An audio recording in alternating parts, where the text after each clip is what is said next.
Tout changement commence par une attitude de foi. Assistez à l'émission Foi en action. Soyez le bienvenu sur notre émission Foi en action. Et c'est un plaisir d'être là avec vous dans notre émission en faveur de la restauration de votre santé.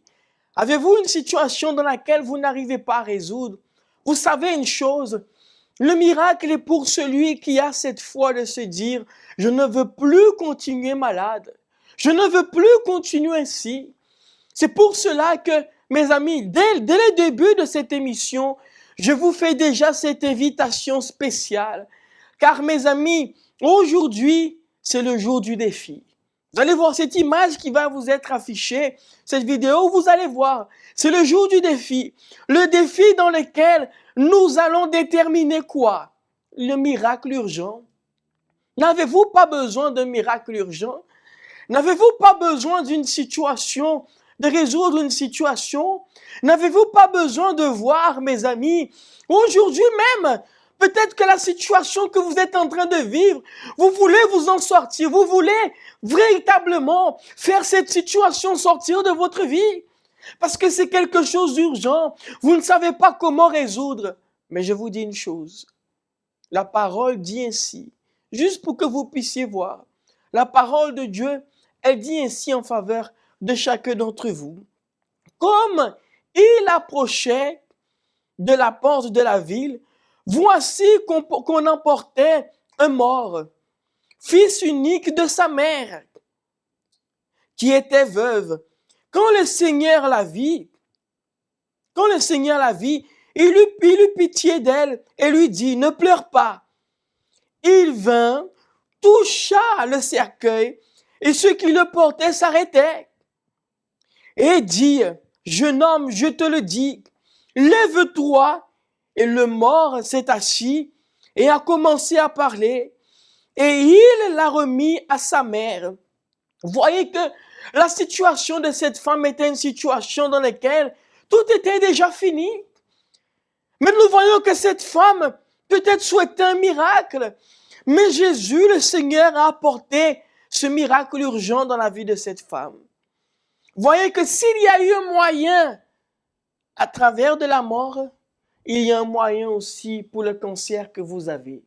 S'il y a eu un moyen, mes amis, de ressusciter, de redonner la vie à cet enfant, alors il y a un moyen d'enlever cette maladie qui est là, cette douleur qui est là. Il y a un moyen. Pour chaque chose que nous faisons, il y a un moyen. Ce moyen, c'est la foi. La véritable foi que vous avez de ne plus accepter d'être malade, de ne plus accepter d'avoir cette maladie. C'est pour cela que j'aimerais que vous puissiez assister à ce spot et j'aimerais vous dire que vous allez recevoir cette parole de foi qui va vous relever et vous fortifier. La maladie peut avoir plusieurs conséquences négatives dans la vie d'une personne, ayant un impact sur le physique, le moral, la vie sociale et sur le quotidien. Une personne malade voit sa vie être bouleversée sans rien pouvoir y faire. Le ventre avait doublé de volume, il était dur. À ce moment-là, les médecins qui ne voyaient que l'infection a priori, c'est là qu'ils ont vu qu'effectivement, il y avait un kyste. Et du coup, ce kyste-là poussait déjà tout sur le côté. L'intestin, le foie, ça prenait déjà toute la place dans le ventre en fait. C'est lorsqu'ils ont examiné ce qu'ils avaient enlevé qu'ils ont découvert que ce n'était pas simplement un kyste banal, comme le médecin disait, mais que ça s'est transformé en cancer de l'ovaire. Mais que faire lorsque physiquement, il n'y a plus de solution? J'ai connu le centre d'accueil universel. J'ai appris qu'il y a un Dieu qui pouvait me guérir. Donc on a agi notre foi, on a appris à prier, à lui demander de faire quelque chose. Et c'est vrai qu'au bout de la troisième chimiothérapie, lorsque les médecins ont fait les bilans sanguins, ils ont remarqué que le taux de la maladie diminuait. Et au bout de la troisième chimiothérapie, ils ont vraiment vu que le taux était passé en dessous, c'est-à-dire qu'à ce moment-là, il n'y avait plus de cancer. La parole de Dieu dit, la prière de la foi sauvera le malade et le Seigneur le relèvera. Apprenez à mettre votre foi en action en faveur de votre santé en participant à la réunion de la santé rétablie. Chaque mardi à 7h, 10h, 15h et spécialement à 19h au Centre d'accueil universel des Abîmes, 6 Bornbergen en face de la Brede.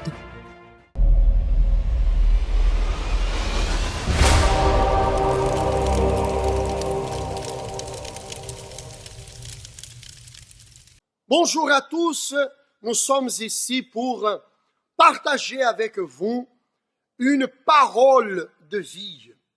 Vous savez qu'au centre d'accueil universel, nous sommes en train de vivre la campagne d'Israël au mont Carmel, dans la foi du prophète Élie.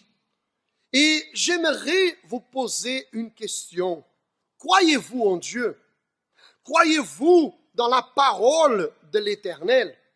Si la réponse que vous avez c'est oui, je crois, ou alors non, je ne crois pas, mais vous souffrez, même en croyant en Dieu, vous continuez dans la souffrance, ou alors vous ne croyez pas et vous êtes dans la souffrance. Et quelle souffrance? La santé. Vous regardez votre corps et vous voyez la maladie, les douleurs, les infirmités dans votre corps qui vous affaiblit, qui vous détruit jour après jour. Ce problème de santé que vous ne savez plus quoi faire, vous n'avez plus de moyens pour résoudre ce problème.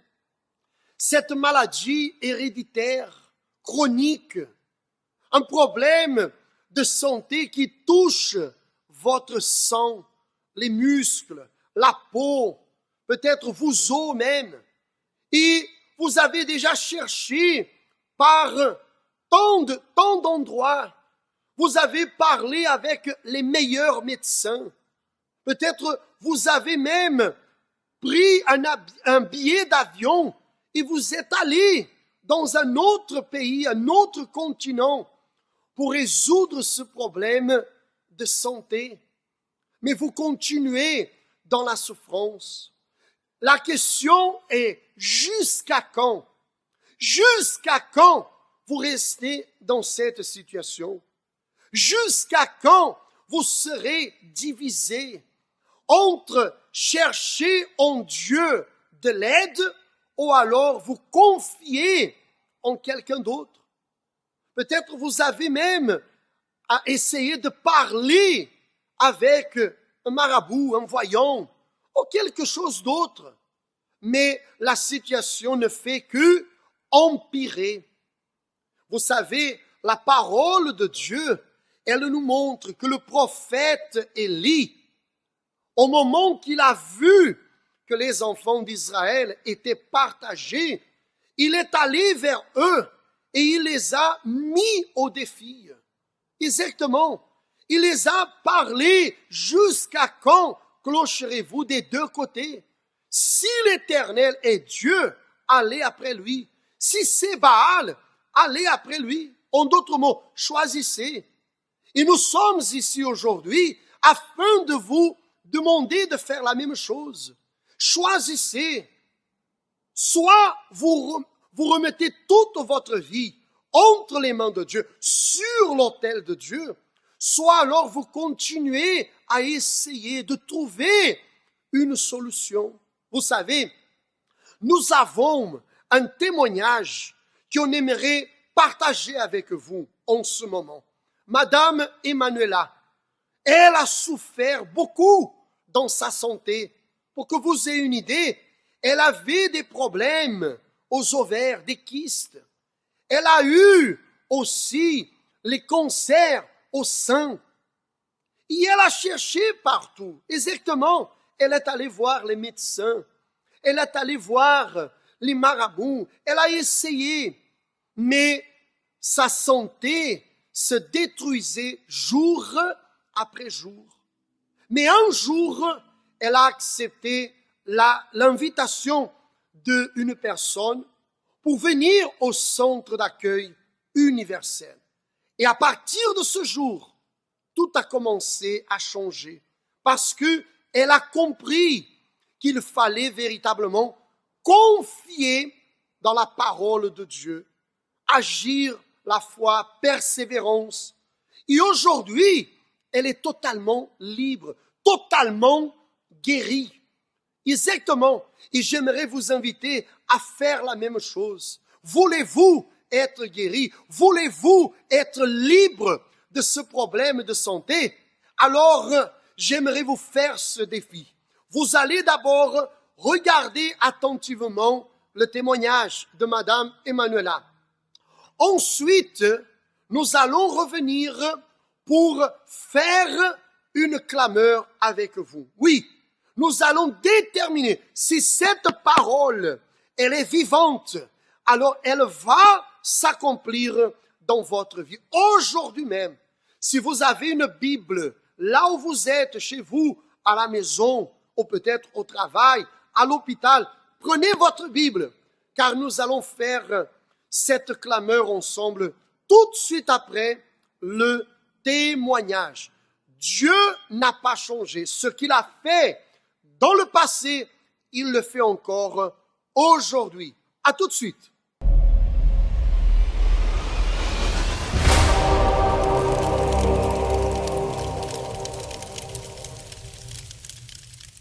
Bonjour, je m'appelle Madame Emmanuela. Alors, je vais vous raconter un peu de mon histoire. Avant d'arriver au centre d'accueil universel, j'étais une personne très malade, qui avait beaucoup de problèmes. J'étais désemparée. J'étais vraiment au fond du puits. J'avais été opérée 4 fois aux ovaires. On m'avait coupé un bout de trompe, on avait enlevé un ovaire, on avait enlevé des kystes qui pesaient plus de 4 kilos. Les médecins même croyaient que c'était un enfant mort dans mon ventre quand ils ont opéré. C'est comme si c'était une césarienne. Et c'était une souffrance. Je ne supportais plus ma vie. Et j'ai été aussi opérée du cancer du sein. Toute cette situation a fait que j'avais plus envie de vivre. J'ai demandé de l'aide auprès de ceux qui, soi-disant, avaient de la solution, qui c'était les marabouts. J'ai donné pas beaucoup d'argent. Et je me rappelle le jour où le collègue m'a passé le sommaire. Ce jour-là, je me suis dit, aujourd'hui c'est mon dernier jour. C'était un dimanche, je me rappelle toujours. J'ai dit, je ne vais plus vivre. C'est fini pour moi. Et j'avais aussi arrêté, j'ai pris une décision de ne plus aller chez les marabouts. Les médicaments, je prenais 19 médicaments par jour. Donc il faut dormir et je ne dormais pas. Si je dormais 2 heures la nuit, c'était beaucoup. Mais je vivais d'apparence parce que quand je me levais le matin pour aller au travail, j'étais joyeuse, contente, celle qui fait que tout va bien alors que rien n'allait, rien.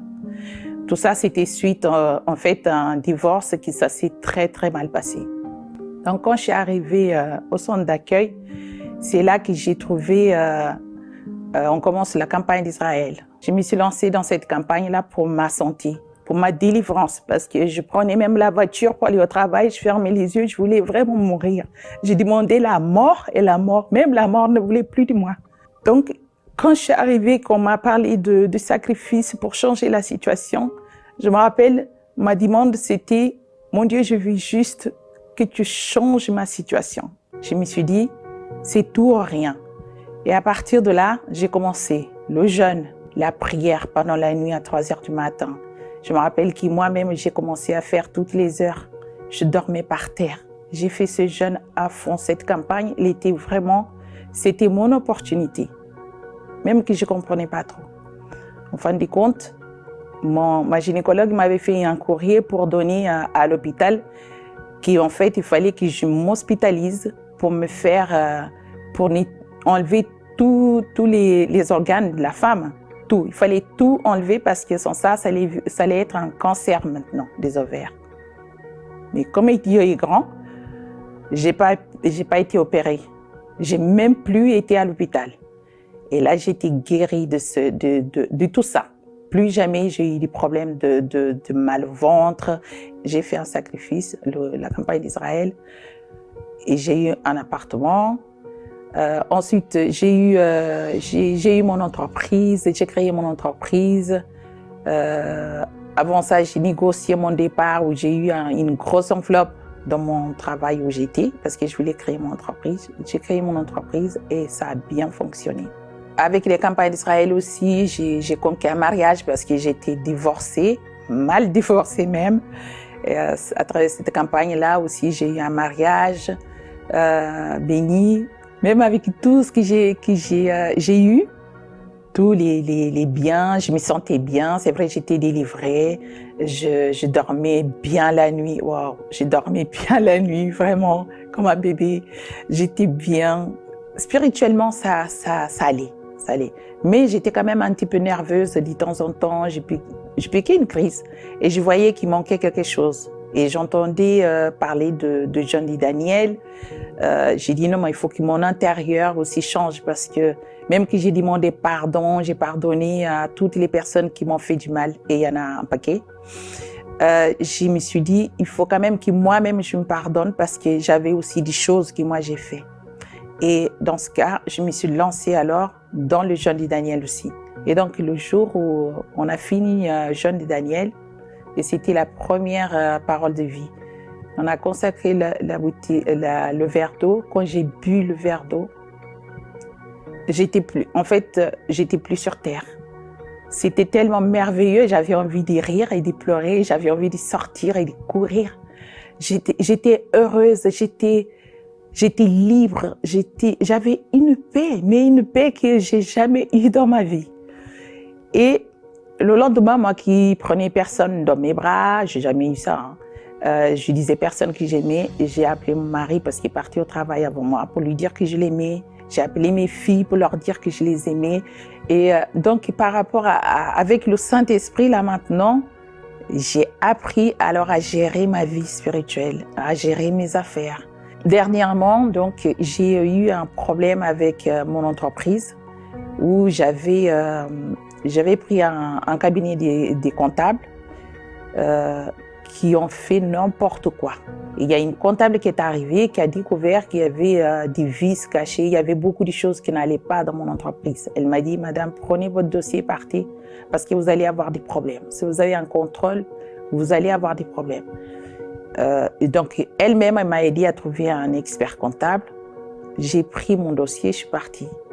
Et le cabinet d'expert comptable a découvert que j'ai livré 38 000 € à l'entreprise. Cette campagne d'Israël, avec le Saint-Esprit, m'a vraiment montré qu'est-ce qu'il fallait faire. J'ai dit, cette situation va s'arrêter parce que où est-ce que je vais trouver 38 000 € pour régler la situation. Et là, ça a été effacé à travers cette campagne d'Israël. Et la dernière de la campagne d'Israël, c'était pour ma voiture. J'ai acheté une voiture pour envoyer là-bas au pays. Et on m'avait dit que je pouvais envoyer ça par plaque verte. Et moi, j'avais déjà donné la voiture au transporteur parce que j'ai quelqu'un qui travaille là-bas au Cap-Vert qui m'a dit « oui, tu as droit et tout ». Finalement, j'ai parlé avec le directeur à la dernière minute qui m'a dit « non, j'ai pas droit parce que j'avais déjà fait une plaque verte et que j'ai envoyé tous mes affaires pour la maison. Mais il manquait la voiture et j'ai jamais mis dans le papier. » Et moi, le matin de la fin de la campagne d'Israël, parce que j'avais sacrifié, c'était pendant la campagne d'Israël. Mon mari est parti chercher la voiture et il a demandé c'est pourquoi. Mon mari lui explique, il a dit mais il fallait me dire, moi je connais le directeur de l'ambassade. Hein? Là, il nous amène à l'ambassade, il donne le numéro, on appelle. Le directeur nous a dit oui, venez, on va vous faire la plaque verte. Et là, il m'a fait la plaque verte. J'ai envoyé la voiture. Et au lieu de payer donc plus de 10 000 €, finalement, ça m'a coûté 2 000 quelque chose. Ça veut dire que vraiment Dieu, il a mis sa main dans ça. Et c'est à travers aussi, c'est avec la direction de Dieu de toute façon.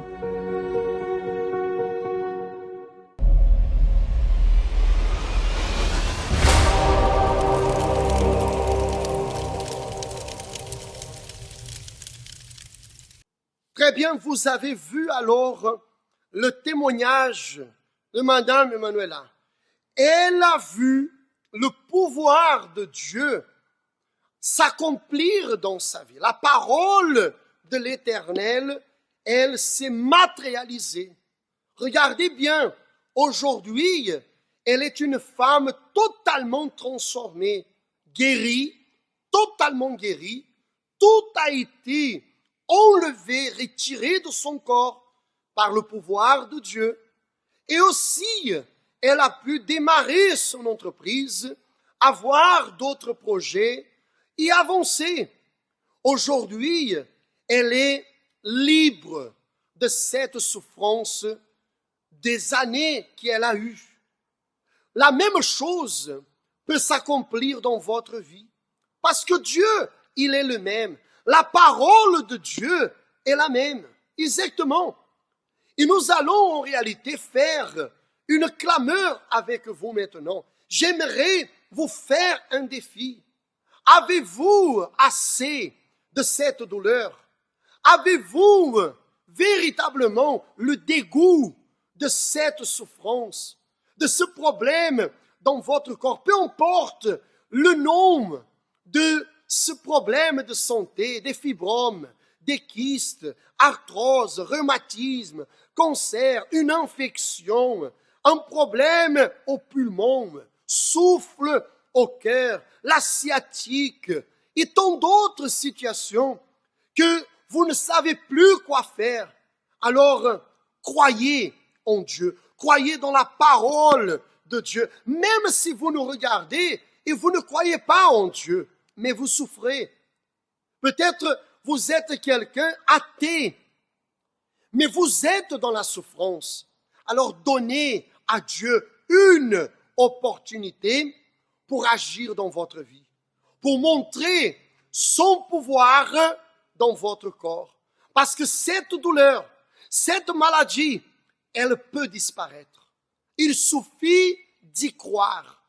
Il suffit de déterminer avec assurance, car le même Dieu que dans le passé a fait le feu descendre au moment que le prophète Élie l'a clamé, il a invoqué l'Éternel, est le même qui va agir en ce moment dans votre vie. Prenez votre Bible, la parole de Dieu, car nous allons faire maintenant la clameur avec vous. Exactement cette clameur de midi. En ce moment, le pouvoir de Dieu va agir dans votre vie. Je vais approcher la Bible de la caméra et vous pouvez, par la foi, toucher avec votre main, là où vous êtes, afin de déterminer que le pouvoir de l'Éternel vienne toucher votre vie. Seigneur éternel, nous clamons maintenant en faveur de chacune de ces personnes qui souffrent, qui sont malades, qui vivent une souffrance depuis longtemps. Cette personne, mon Père, qui elle ne sait plus quoi faire, elle a tout essayé, tous les traitements. Elle, mon Père, a frappé en plusieurs portes. Elle a pu parler avec plusieurs médecins, mais jusqu'à présent, elle continue à souffrir avec cette maladie, avec cette douleur. Seigneur, ta parole est vivante. Ta parole, elle ne change pas et elle s'accomplit. Alors que ton esprit vienne toucher dans le corps de cette personne, dans la vie de cette personne, pour qu'elle soit libre. Mon ami, là où vous êtes, soyez maintenant guéri, libre, que ce mal qui est dans votre corps, dans la chair, dans les muscles, soit arraché, anéanti. Le pouvoir de Dieu touche votre corps, ainsi comme Madame Emmanuela, elle a vu le pouvoir de Dieu dans son corps. Aussi, vous voyez ce miracle, cette guérison. Oui, le Seigneur est vivant, sa parole est vivante. Là où vous êtes, déterminez cette victoire. Croyez à cette libération, croyez à cette guérison au nom du Père, du Fils et du Saint-Esprit. Et vous qui croyez, dites Amen et grâce à Dieu. Vous êtes libres. La parole de Dieu, elle s'accomplit dans votre vie. Tenez ferme. Aujourd'hui même, allez au centre d'accueil universel le plus proche d'où vous êtes. Que vous soyez en Guadeloupe, en Martinique ou même ici en Guyane française. Vous pouvez venir participer et témoigner en allant témoigner cette guérison, témoigner cette délivrance que Dieu a accomplie dans votre vie. Peu importe qui que vous soyez, chrétien, catholique, musulman, athée, peu importe, la parole de Dieu, elle s'accomplit dans votre vie. Car le Seigneur, il n'a pas changé. Nous sommes dans cette foi de la campagne d'Israël sur le mont Carmel. Et nous vous invitons à faire partie aussi de ce propos de foi qui est en train de changer des milliers de vies de personnes qui sont en train d'agir aussi leur foi sur l'autel de l'Éternel. Que Dieu vous bénisse et on attend alors votre témoignage.